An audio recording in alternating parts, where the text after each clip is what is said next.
another cube. This is the last cube on my unboxing week.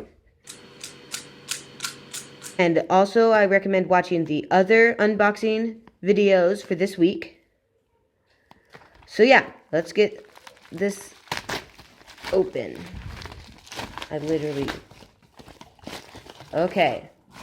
This, another, so now I have this green one, a yellow one, a yellow one, and then I have a blue one. I don't know if it's here, but I also have a blue one now. This is a Skewb. I do not know how to solve this. So, what I first see, I see directions. There's directions. What I first see is this cube weighs a lot. It weighs a lot.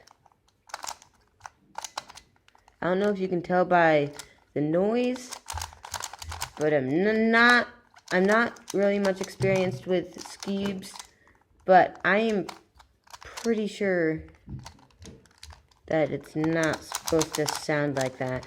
It might just need some working on, twisting it and stuff. It's definitely weighs more than I thought it would.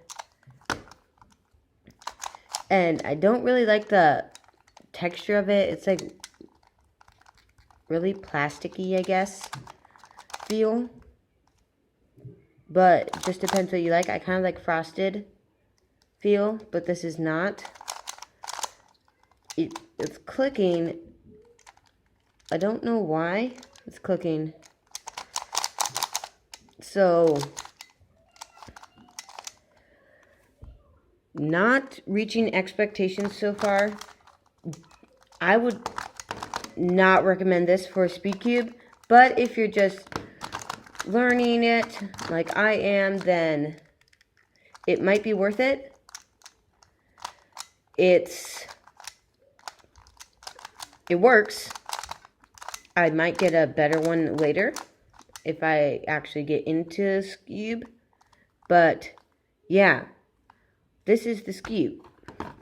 This is the U-long Skewb from,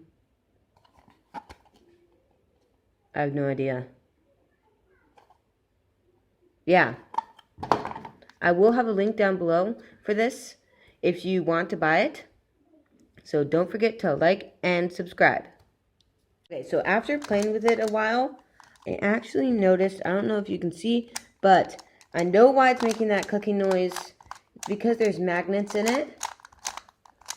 So it does snap into place when it gets to, it does snap into place. So that is a plus, I just noticed. But I think I might need to lube it if I want it to be more twistable. But it's pretty good.